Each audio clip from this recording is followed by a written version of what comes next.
Oke, selamat ketemu kembali di mata kuliah Arsitektur Nusantara. Mungkin beberapa dari kalian yang mengikuti channel ini sejak beberapa tahun yang lalu, mungkin agak bingung kenapa mata kuliah Arsitektur Nusantara di semester genap 2025-2026 tidak pernah melakukan upload materi. Karena memang secara materi teoritis itu pada semester ini saya berdasarkan materi-materi yang sudah dilakukan di beberapa tahun belakangan ini. Justru pada kali ini saya ingin mengembangkan lebih lanjut pemahaman arsitektur Nusantara, sehingga judulnya mungkin agak aneh, agak beda dengan seperti biasanya, yaitu Parametric Vernacular Algorithm. Saya perlu sedikit konteks dulu. Kenapa kemudian muncul materi ini? Pada semester ini, sebagian besar dari peserta kuliah adalah mahasiswa-mahasiswa yang melakukan survei terhadap gunung alam. Jadi di awal perkuliahan di minggu pertama sampai harus kosong karena mahasiswa sedang turun ke lapangan melakukan identifikasi terhadap desa gunung alam. Saya kemudian melakukan juga survei secara virtual melalui Google Earth. Kemudian melakukan identifikasi. Di beberapa pertemuan awal, saya lebih banyak mendengarkan mahasiswa untuk bercerita. Ada apa dan bagaimana gunung alam ini? Dari hasil tersebut, kemudian saya mencoba mengidentifikasi. Ada hal-hal minimal ada 3 kelompok besar yang bisa kita angkat, yaitu hal non-fisik berkaitan dengan asal-usul, orientasi, mata pencaharian, dan analisis istiadat. Ini berkaitan dengan manusianya. Kemudian dengan fisik, bagaimana bangunan atau arsitektur vernakular itu merupakan hasil adaptasi terhadap kegempaan, adaptasi terhadap kondisi geografis, adaptasi terhadap microclimate, dan adaptasi teknologi membangun. 2 hal terakhir, yaitu adaptasi microclimate dan teknologi membangun, kemudian digabung ke dalam adaptasi kegempaan, itu terkait dengan teknologi membangun, dan microclimate terkait dengan adaptasi geografis. Sehingga nanti di fisik tinggal ada 2, adaptasi kegempaan dan adaptasi geografis. Lalu fisik dan non-fisik tersebut berujung pada wujud arsitektural, tata ruang, fungsi ruang, ornamen, dan evolusi bentuk bangunan. Oke. 3 kelompok ini kemudian saya kembangkan, coba dorong, coba push limitnya dengan mindset berpikir social network analysis. Saya ingin mengajak mahasiswa untuk menempatkan kasus gunung alam ini ke dalam logika rasionalistik. Kalau istilahnya Mardilok Tan Malaka, ini lebih kepada logika saintifika, bukan pada logika mistika. Memandang gunung alam dalam konteks logika saintifika. Sehingga caranya, toolsnya, metode analisisnya adalah social network analysis. Analisis jejaring sosial. Social network analysis ini memandang hubungan sosial sebagai jejaring yang terdiri dari 2 unsur utama. Titik-titik ini, dan kemudian hubungannya, garis yang menghubungkan antara titik-titik tersebut. Dari 3 hal tersebut, seperti tadi, kemudian muncul ini. Grup pertama adalah grup non-fisik, yaitu lebih kepada sosiologinya, kemasyarakatan. Kemudian ada coding N1 sampai N4. Kemudian ada grup fisik, determinan lingkungan, itu ada adaptasi kegempaan dan adaptasi geografis N5 dan N6. Dan hasilnya sebagai wujud arsitektural N7, N8, N9, N10. Jadi ada 10 node, dan kemudian kita coba cari tautannya, kita coba cari jejaringnya. Oke. Ini hipotesisnya. Ada yang utama adalah arsitektural sebagai wujud, sebagai manifestasi dari hubungan sosial dan hubungan lingkungan, sosial budaya dan hubungan lingkungan, kemudian semua bermuara pada bentuk arsitektural. Oke. Di sini kemudian dibuat, mahasiswa diberi tugas untuk mencari atau memberi scoring hubungan. Jadi 0 tidak ada hubungan, 1 hubungan yang lemah, 2 hubungan yang sedang, dan 3 hubungan yang kuat. Dari asal-usul ketemu dengan orientasi. Garis mendatar adalah mempengaruhi. Asal-usul mempengaruhi orientasi. Bagaimana hubungannya? Apakah kuat, sedang, atau lemah, atau tidak ada hubungan? Orientasi kepercayaan ke mata pencarian. Bagaimana hubungannya?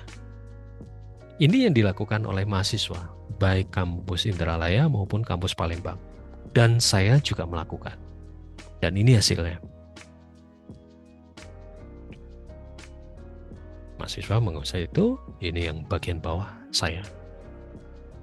Dari mana saya mampu atau mendasar isinya, dasar untuk mengisinya, adalah identifikasi-identifikasi yang sudah dikumpulkan mahasiswa, pengalaman personal, pengalaman ketika mereka di lapangan, dan segala macam. Itu yang kemudian saya baca, dan saya coba kaitkan di tabel ini. Oke. 2 kelompok tabel ini, kelompok tabel mahasiswa dan kelompok saya, itu kemudian digabung. Jadi penggabungan 3 file. Kemudian dirata-rata. Kemudian dibulatkan. Angkanya bukan 2, sekian, tapi dibulatkan ke atas dan dibulatkan ke bawah seperti biasa pembulatan. Jadi ini hasilnya. Asal-usul masyarakat mempengaruhi orientasi kepercayaan dalam hubungan yang sedang. Kemudian mata pencarian, adat istiadat terkait dengan tata ruang itu punya hubungan yang tinggi. Itu ya, ini hasilnya. Lalu apa yang diharapkan atau apa pembacaan atau narasi yang bisa kita ungkap dari hubungan ini? Kita bisa melihat bahwa struktur dominan itu dari kiri, asal-usul kepercayaan berperan sebagai driver nilai budaya. Ya pasti kita bisa baca itu. Kemudian fisik adalah bertindak sebagai faktor eksternal. Dan arsitektur sebagai zona transformasi sosial fisik menjadi bentuk arsitektural. Lalu ketika paham struktur ini, hal apa di dalam arsitektur yang paling dominan? Ternyata yang paling dominan adalah tata ruang. Banyak panah masuk dari sosial fisik menunjukkan tata ruang adalah mediator utama antar budaya, lingkungan, dan bentuk arsitektur. Jadi tata ruang menjadi sentral. Ini menarik. Tata ruang bukan fisikal, bukan bentuk bangunan, tapi tata ruang.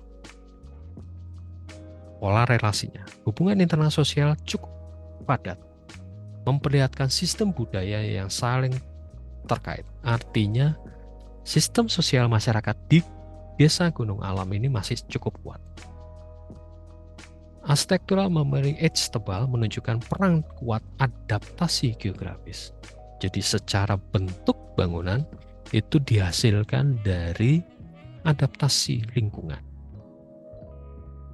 Sehingga ornamen berada di perifer sebagai hasil ekspresi, bukan determinan utama.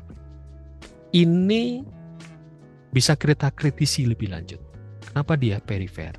Apa kaitannya dengan siklus hidup masyarakat petani? Karena rata-rata mata pencariannya ada petani. Dari sini kita bisa simpulkan bahwa sosial kemudian membentuk tata ruang, baru setelah itu bentuk. Jadi yang dibentuk utama, yang digubah pertama itu tata ruang dan fungsi, bukan bentuk arsitektural. Oke, itu logika dari matriks ini, matriks jejaring ini. Oke, ini kalau kita kemudian push menjadi sebuah dasar dalam desain, ini jadi cukup menarik untuk dibahas, bahwa fokus utama bukan phenotype, bukan meniru bentuk fisik, tapi genotype. Bagaimana kita paham asal-usul DNA pembentuknya. Ini adalah sebuah pendekatan terbaru di dalam komputasi desain atau arsitektur kontemporer. Berdasarkan social network analysis yang tadi, di mana adaptasi geografis menjadi driver utama dan tata ruang adalah receiver utama. Adaptasi sebagai trigger utama menjadi hal yang utama dan tata ruang menjadi penerima atau wujudnya. Dan hasil ini, hasil social network analysis tadi, logic social network analysis bisa kemudian menjadi parameter. Parameter driver atau penentu bentuk dan massa diturunkan dari node dengan out degree strength tertinggi, yaitu adaptasi geografis dan adaptasi kegempaan. Sehingga lingkungan menjadi hal yang utama. Di dalam arsitektur vernakular gunung alam, alam mendikte bangunan, alam membentuk atau mengubah bangunan. Sehingga indikator yang harus dilakukan adalah gubahan massa harus merupakan hasil simulasi respon terhadap hujan, angin, matahari, dan kegempaan, bukan pada estetika semata. Desain fasad atau kulit bangunan harus memiliki mekanisme bernafas. Ini kaitannya dengan geografis, kaitannya dengan tropis lembab, kaitannya dengan microclimate. Yang terukur untuk ventilasi silang, bukan sekedar tempelan ornamen. Secara struktur, penggunaan sistem struktur yang fleksibel bukan struktur kaku untuk merespon kegempaan. Kemudian ini checklistnya atau relasinya terhadap hasil matriks tadi. Itu parameter driver dalam menentukan bentuk dan massa. Parameter konektor logika pemrograman zonasinya diturunkan dari bit minus sentralistik tertinggi, yaitu mata pencarian dan asal-usul. Ini adalah jembatan. Bangunan vernakular, terutama di gunung alam, bukan hanya rumah, tapi alat produksi. Terutama berkaitan dengan kopi, manakah petani kopi, dan identitas si masyarakat gunung alam. Sehingga desain harus menyediakan ruang transisi yang bisa digunakan kegiatan ekonomi dan bukan sekedar ruang santai. Zonasi ruang harus tegas memisahkan antara area publik, private, sakral. Lalu, ruang harus bisa dimultifungsikan, harus bisa sangat fleksibel digunakan. Siang untuk bekerja, malam untuk istirahat, bahkan untuk acara adat. Ini parameter konektor yang mengkaitkan antara non-fisik dan tata ruang. Ketiga, parameter ekspresi visual. Penggunaan material modern tetap harus jujur secara konstruksi, tidak menutupi struktur asli. Jika menggunakan ornamen harus merupakan abstraksi nilai filosofi. Ini kaitannya dengan N2 orientasi. Bukan tempelan ukiran lama pada dinding beton. Jadi, baik parameter penentu bentuk, logika program atau tata ruang, dan ekspresi visual ini adalah parameter-parameter yang harus diperhatikan dalam merancang bangunan baru.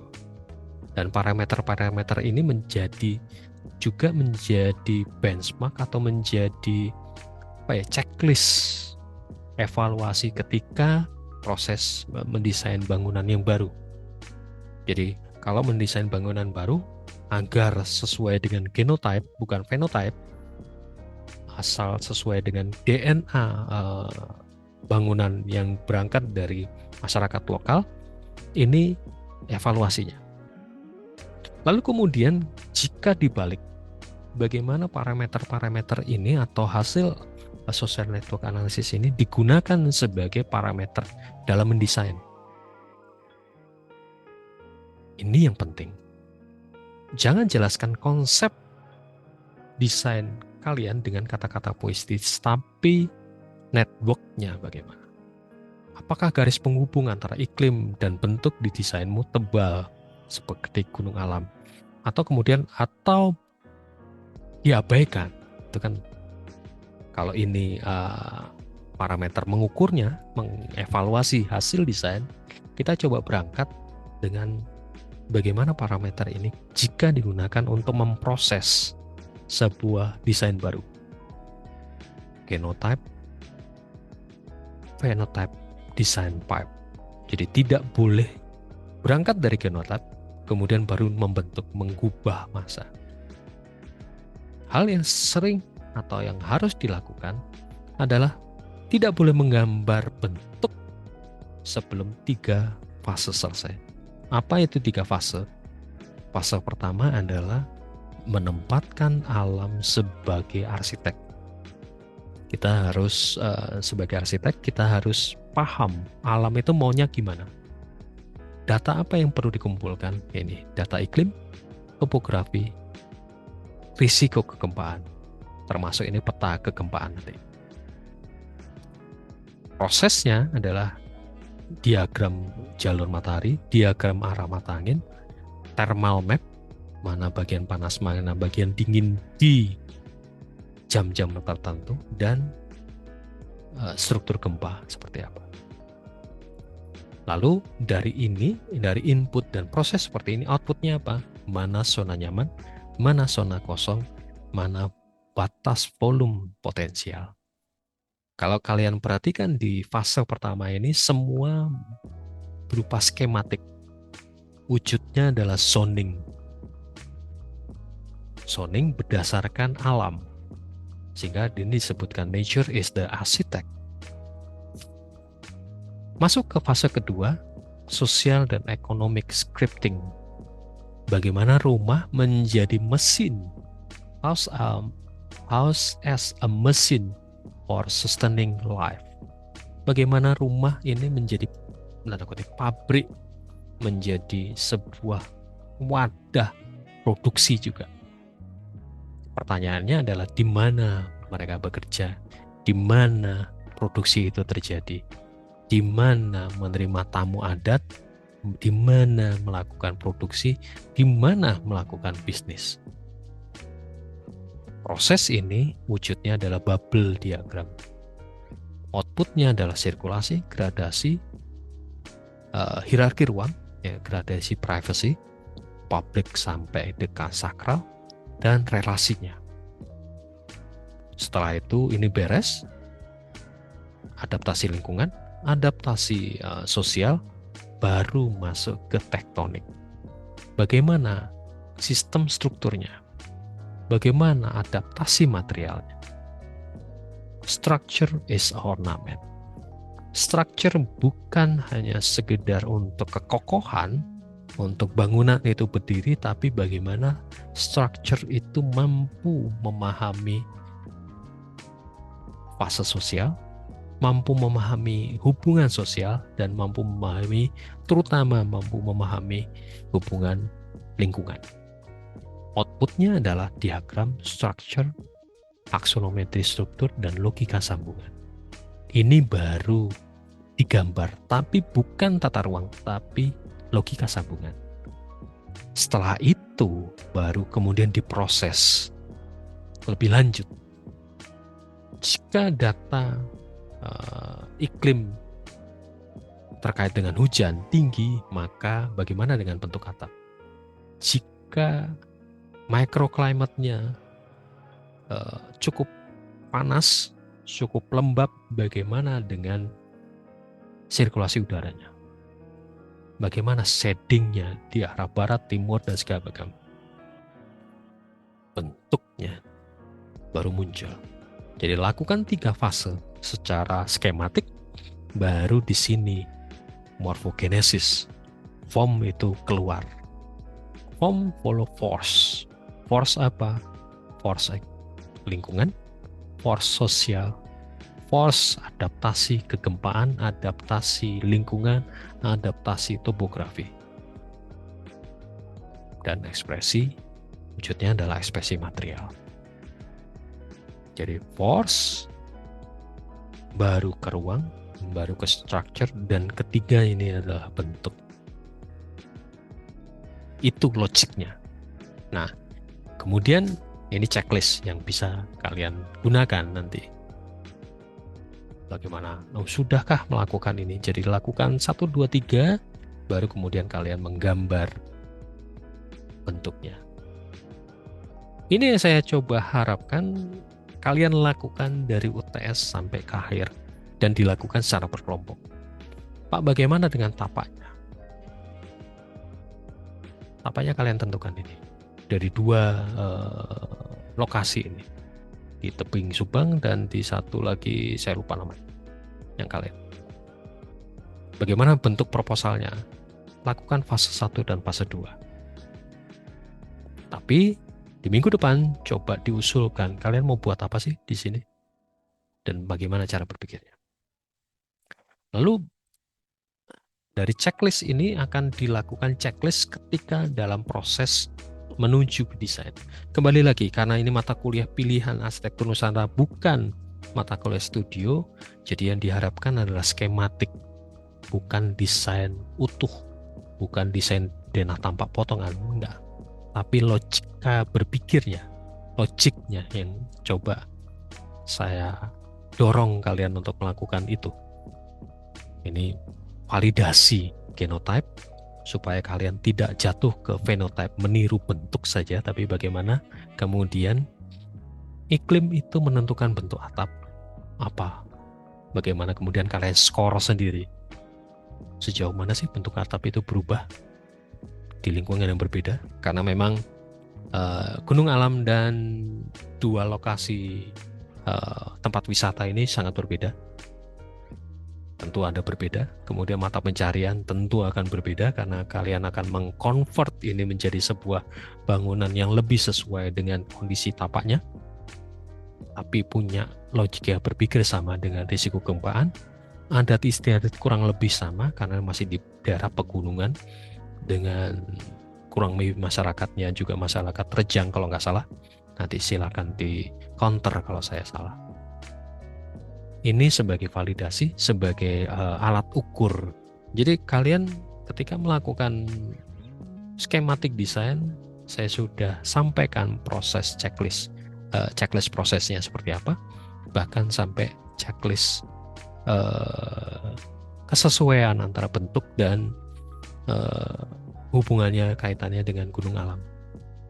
Jadi kasarannya rubrik penilaiannya juga sudah saya berikan, jadi scoring ini 1, 2, 3, 4, 5, 6 kali 3 sekitar 18 poin.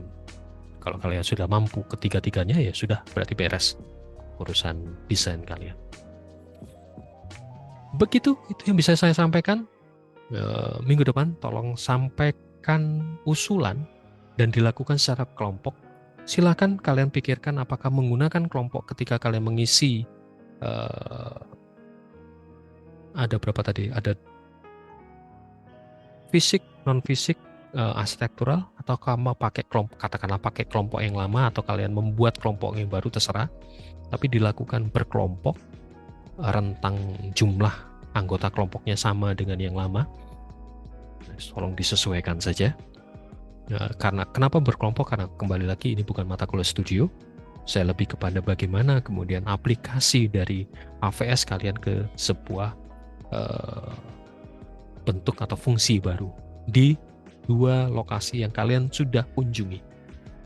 Kembali lagi, saya belum pernah mengunjungi, saya hanya melihat dari Google. Jadi tolong yang mampu paham sepenuhnya adalah kalian. Kalian mau mengolahnya seperti apa?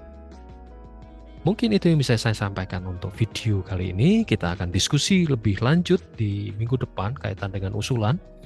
Atau kalau toh setelah kalian nonton video ini kalian ada muncul pertanyaan, silakan manfaatkan WA Group.